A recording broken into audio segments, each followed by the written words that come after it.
에서 사라진 도망자들이라는 제목으로 대한민국을 발칵 뒤집어 놓은 도망자들에 대해서 방송을 했는데, 단군 이래 최대의 사기꾼이라고 불리는 조희팔 그리고 탈주범 신창원에 대해서 소개를 했습니다. 특별히 전설의 탈옥수라고 불리는 신창원은 1997년 교도소 화장살에 쇠창살을 뚫고 도주를 했는데, 도주 기간이 무려 907일, 2년 6개월 동안 도망을 다녔고, 신창원을 잡기 위해서 투입된 경찰 연 인원이 무려 97만 명이었다고 합니다. 그런데도 잡지를 못하고 13번 경찰과 마주쳤지만 신창원은 모두 정면 돌파를 해서 가스총을 맞고 또 총상을 입었음에도 불구하고 잡히지 않았다는 것입니다.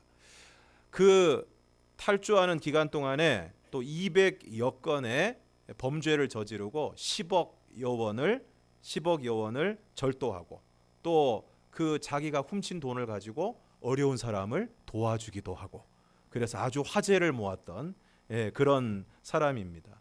그런데 신창원이 탈옥한 이유가 자신과 제소자들을 괴롭힌 아주 악랄한 교도관이 있었는데, 그 교도관을 혼내주기 위해서, 그리고 그 교도관의 그 인권 유린을 폭로하기 위해서 탈옥을 결심하게 되었다라고 이야기를 했습니다. 오늘 우리가 읽은 성경 본문에도 도망가고 있는 한 사람을 발견하게 됩니다. 그 사람의 이름은 하갈이고 사레의 여종입니다. 지난 시간에 우리가 살펴본 것처럼 아브라함의 아내 사레는 출산하지 못하였고, 그에게는 하갈이라는 여종이 있었습니다. 그래서 아브라함에게 이렇게 이야기를 합니다. 여호와께서 내 출산을 허락하지 아니하셨으니 원하건대 내 여종에게로 들어가라.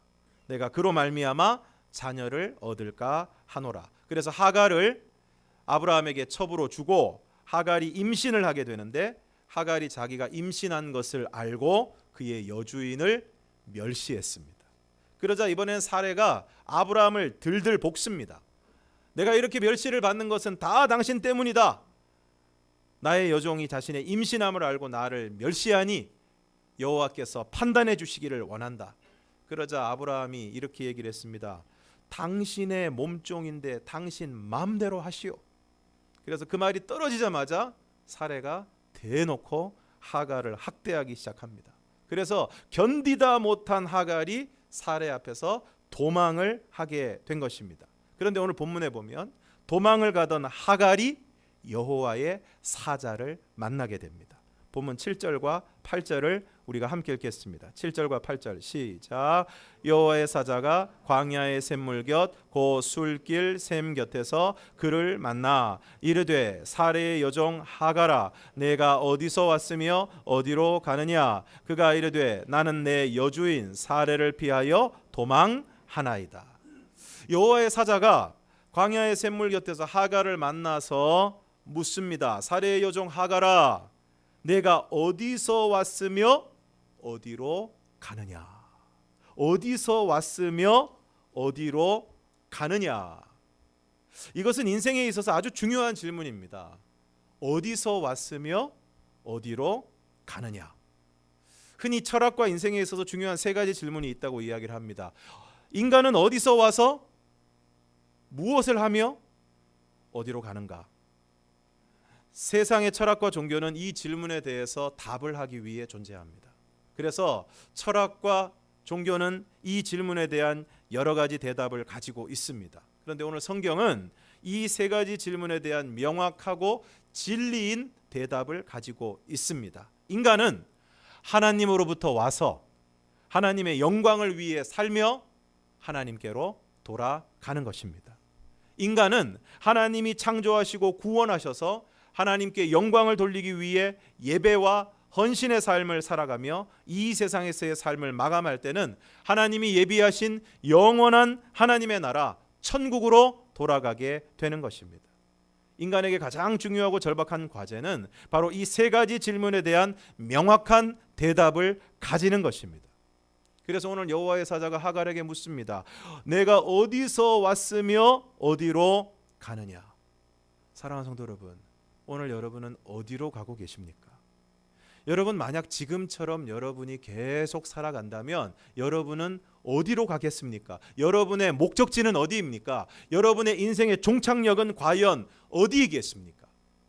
속도보다 중요한 것은 방향입니다.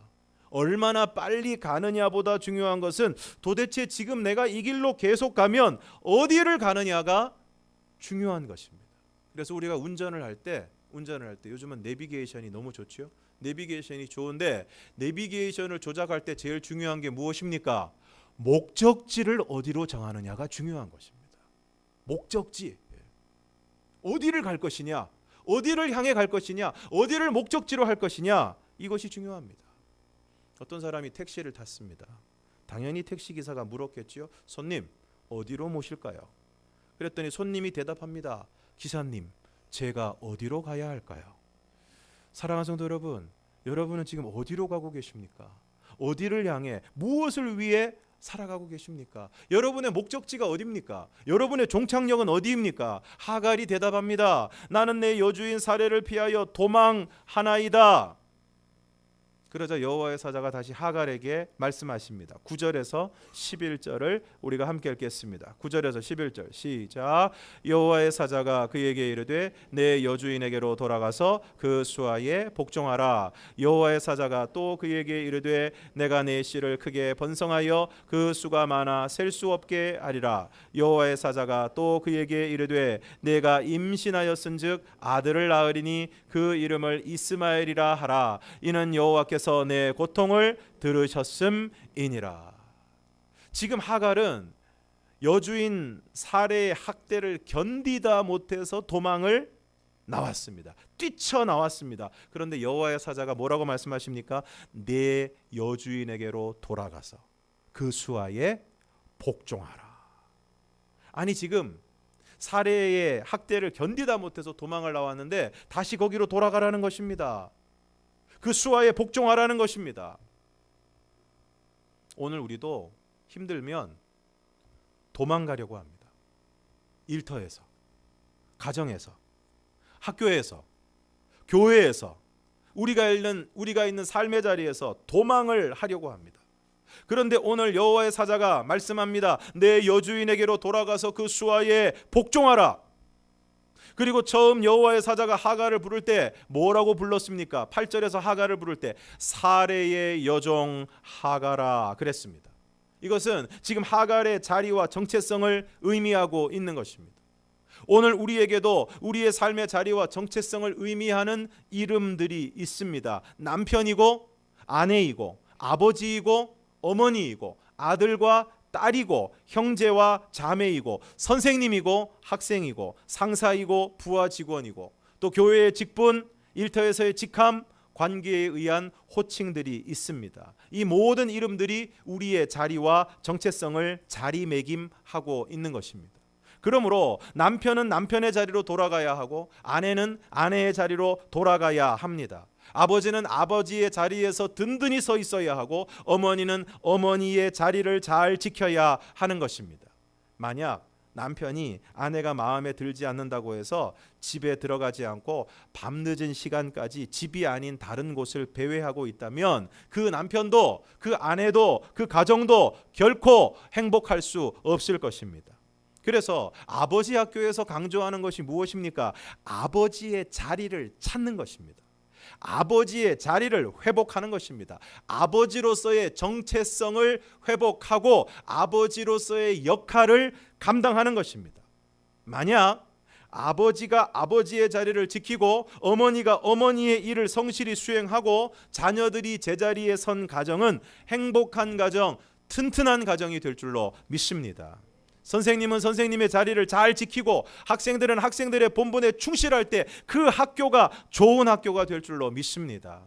아내가 마음에 들지 않는다고 해서 다른 데 가가지고 기웃기웃 해봐야 별거 없습니다. 그야말로 구관이 명관이고 쓰레기차 피하다가 더 더러운 차 만나게 됩니다. 그렇기 때문에 도망가는 것이 능사가 아닙니다. 그래서 제자리로 돌아가라는 것입니다. 그런데 무작정 돌아가라고 이야기하지 않으십니다. 오늘 10절과 11절을 다시 한번 읽겠습니다. 시작. 여호와의 사자가 또 그에게 이르되 내가 내 씨를 크게 번성하여 그 수가 많아 셀 수 없게 하리라. 여호와의 사자가 또 그에게 이르되 내가 임신하였은즉 아들을 낳으리니 그 이름을 이스마엘이라 하라. 이는 여호와께서 내 고통을 들으셨음이니라. 오늘 여호와의 사자가 하갈에게 말씀하십니다. 내가 내 씨를 크게 번성하여 그 수가 많아 셀 수 없게 하리라. 셀 수 없이 많은 자손을 너에게 줄 것이다. 그리고 내가 임신하여 이제 아들을 낳을 텐데 이름을 뭐라고 하라고 했습니까? 이스마엘이라고 하라. 오늘 성경 본문에 보면 이스마엘 앞에 번호 1, 괄호 1이 붙어 있지요.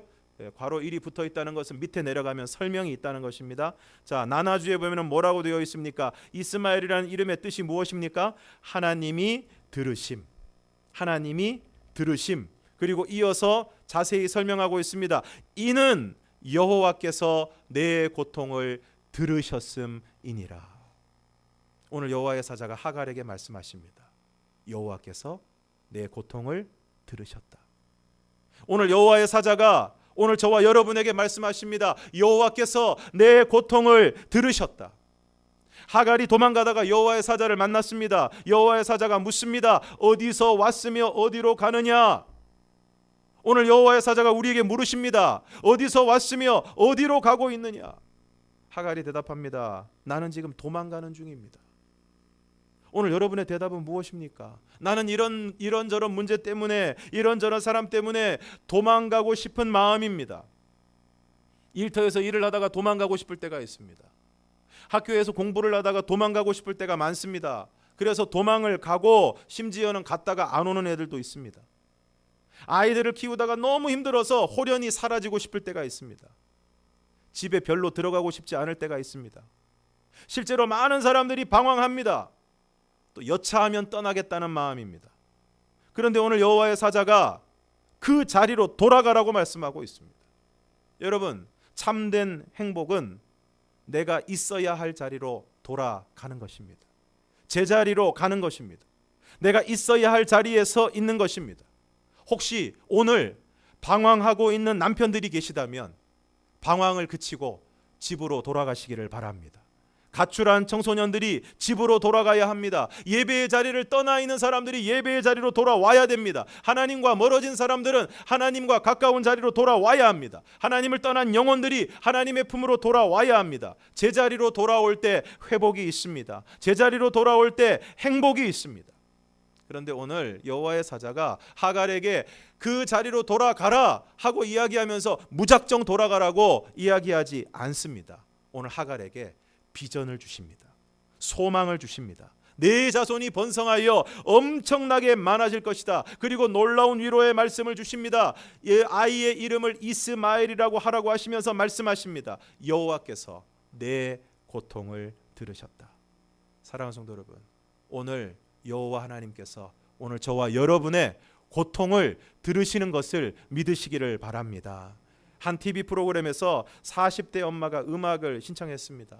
그런데 사연을 들어보니까 그 집에 아들 둘인데 하나는 중1이고 하나는 초등학교 4학년이고 그래서 그 아들들과 전쟁 같은 방학을 보냈다고 하면서 생일을 맞이하면 자기 입으로 얘기하지 않으면 남편도 아들들도 생일인지도 모르고 지나간다고 하면서 지난번에 혼자 미역국 끓여 먹었는데 너무 서글펐다는 이야기입니다.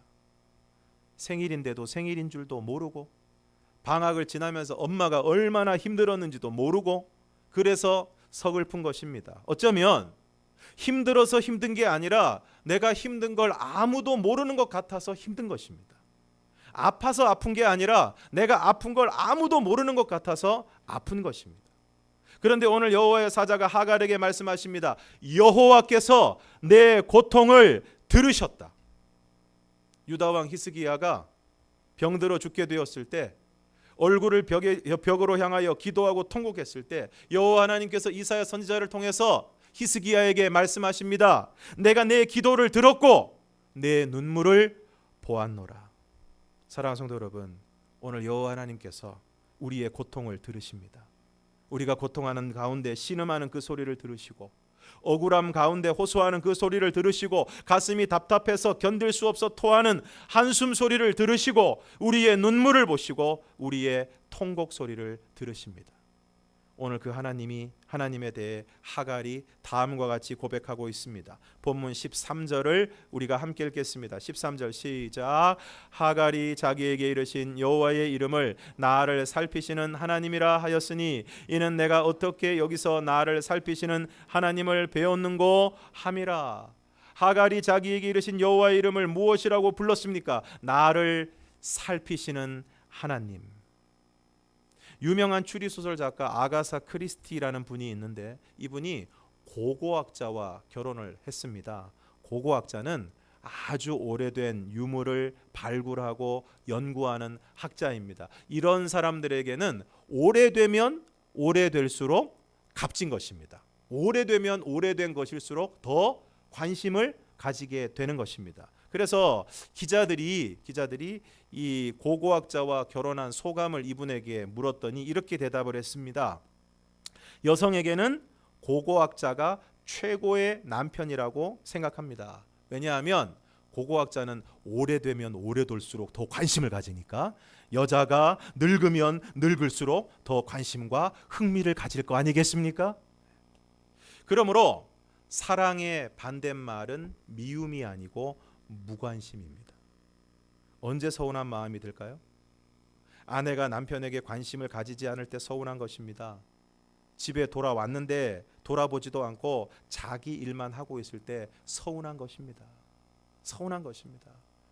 그리고 뭐 말 한마디 걸려고 하는데 드라마 보는데 집중 안 되니까 조용히 있으라고.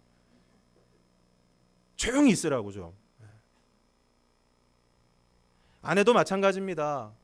미장원에 가서 그날 머리에다 그냥 막 뭘 감고 막 덮어 씌우고 뜨거운 바람 쐬고 몇 시간씩 비싼 돈 주고 파마를 하고 왔는데 이건 뭐 파마를 했는지 파마를 풀었는지 머리를 잘랐는지 못 갔는지 뭘 했는지도 모를 때 서운한 것입니다. 교회학교 선생님이 아이가 이렇게 와서 주일날 아이가 이렇게 와서 아이 반기면서 그 아이한테 아유 그래 은주 왔구나 그랬는데 아이가 저 은주 아닌데요. 그래서 약간 당황하면서 아 그래 맞아 은정인가 그랬더니 정은인데요. 그러면 곤란한 것입니다. 그래서 사랑은 관심입니다. 그런데 놀랍게도 오늘 하나님께서 하갈에게 관심을 가지시는 것입니다. 하갈에게 관심을 가지시는 거예요. 살펴주시는 것입니다. 하갈이 여기서 감격합니다. 하갈은 종입니다. 하갈은 종입니다. 그야말로 주인이 하라고 하면 해야 되는 종입니다. 너 아브라함의 첩으로 가라. 그러면 가야 되는 종입니다. 아브라함의 아이를 가졌습니다. 주인의 아기를 가져서 여주인을 멸시하다가 지금 학대를 당해서 정처 없이 어디로 가야 될지도 모르고 정처 없이 광야 길을 헤매고 있는 자신에게 아브라함도 자신을 외면하고 여주인인 사레는 자신을 학대하고 아무도 관심을 가지지 않고 모두가 버리고 밀어내는 이 하갈에게 하나님이 관심을 가져주시는 것입니다. 미국의 한 초등학교에 테디라는 아이가 있었습니다. 반에서 왕따를 당하는 아이였습니다. 늘 멍한 얼굴에 가까이 가면 몸에서 심한 냄새가 났습니다. 그래서 아이들이 누구도 그 아이 옆으로 가려고 하질 않습니다. 시험을 보면 채점할 것도 없이 죄다 틀리는 아이였습니다. 그래서 선생님이 시험 채점하다가 테디 나오면 볼 것도 없이 그냥 때로는 선생님이 이거 하면서 쾌감을 느낄 정도로 촥촥촥촥. 그러다가 어느 날 선생님이 갑자기 미안한 마음이 들었어요. 미안한 마음이 들었습니다. 계속 이렇게 틀렸다고 표시를 하다가 갑자기 그 아이한테 대한 미안한 마음이 들었어요. 내가 이 아이가 어떤 줄도 모르고 틀렸다는 표시하면서 쾌감을 느껴서야 되겠나. 그래서 그 아이에게 관심을 가지기 시작했습니다. 그래서 그 아이가 왜 이렇게 됐나 생각하면서 이전에 그 아이의 생활 기록부를 찾아보았습니다. 그때 그 아이가 5학년이었는데 초등학교 5학년이었는데 지난 4년의 평가 기록을 찾아볼 수 있었습니다. 1학년 때 생활 기록부를 보니까 이렇게 적혀 있습니다. 착한 아이입니다. 미래가 보입니다. 그러나 가정 환경이 불우한 편입니다. 2학년 때 보니까 조용한 아이입니다. 조금 폐쇄적입니다. 어머니가 불치의 병을 앓고 있습니다. 3학년 때의 기록을 보니까 학업 성취도가 떨어집니다. 금년에 어머니가 돌아가셨습니다. 아버지는 아이에 대해 무관심합니다. 4학년 때 보니까 미래가 없습니다. 아버지는 가출했고 현재 이모가 양육하고 있는데 학대를 당하고 있는 것 같습니다. 여기까지 읽고 선생님의 눈에서 눈물이 흘렀습니다. 마치 한 생명이 자신을 비롯한 교육자들의 방광과 유기로 파괴되어가는 과정을 보는 것 같아서 너무 가슴이 아팠습니다.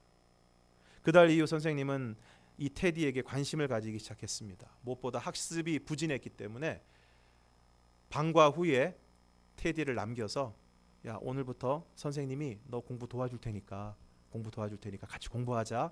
그래서 그 아이의 공부를 도와주기 시작했습니다. 그러다가 한 해를 마무리하는 성탄절이 되었습니다.